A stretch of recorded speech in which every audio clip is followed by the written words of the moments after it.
Civil rights attorney Ben Crump announced he plans to file a lawsuit against Governor Ron DeSantis, who rejected an advanced placement African American course in Florida high schools on Wednesday. Crump held a news conference at the Florida Capitol where he was joined by leaders from the American Federation of Teachers, Florida politicians, and 3 AP honors students who will serve as the lead plaintiffs in the complaint.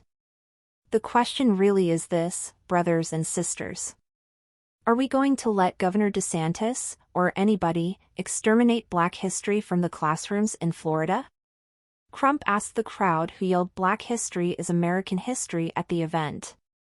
We are here to give notice to Governor DeSantis that if he does not negotiate with the College Board to allow AP African American Studies to be taught in the classrooms across the state of Florida, that these 3 young people will be the lead plaintiffs in a historic lawsuit, he added. One of the students in attendance expressed their dismay at the lack of courses that study Black history in the Florida public school system. I realize that I have not learned much about the history or culture of my people outside of my parents and close relatives, the student said. State Senator Chevron Jones argued that the decision by the DeSantis administration is an example of how racism is still alive and well in America. The fight is not just about this AP course. The fight is against the strong uprising of racism from people who are seeing the shifting of America, Jones said.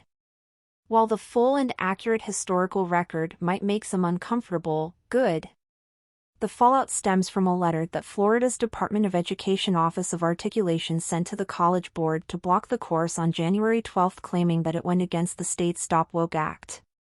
In its current form, the College Board's AP African American Studies course lacks educational value and is contrary to Florida law, the letter stated.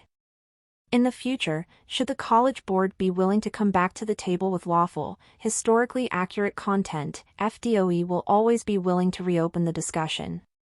The correspondence did not disclose what was unlawful about the African American Studies course.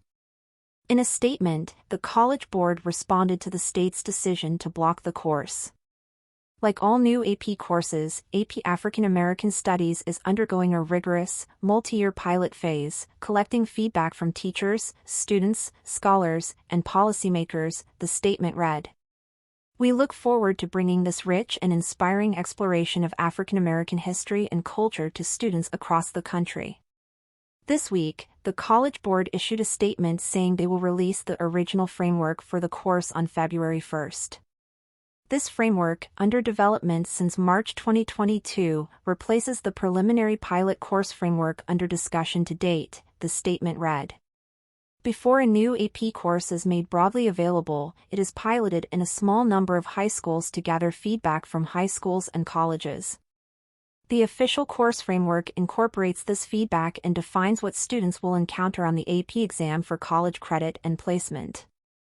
The ban on the AP African American course is the latest attempt by DeSantis to suppress African Americans and other marginalized groups with extremist legislation. In July 2022, an injunction was filed to combat the Stop Woke Act, which prohibits teachings that people are privileged based on race, gender, or national origin. A federal judge in Florida issued a temporary injunction in November against the act's implementation in higher education, which is still being battled in court. In May, the GOP-controlled state legislature sought to eliminate 2 Black voting districts, and DeSantis' administration has been sued for attempting to limit the Black voting power with his redistricting plans. DeSantis also signed the controversial Parental Rights in Education bill, aka the Don't Say Gay, into law in March 2022.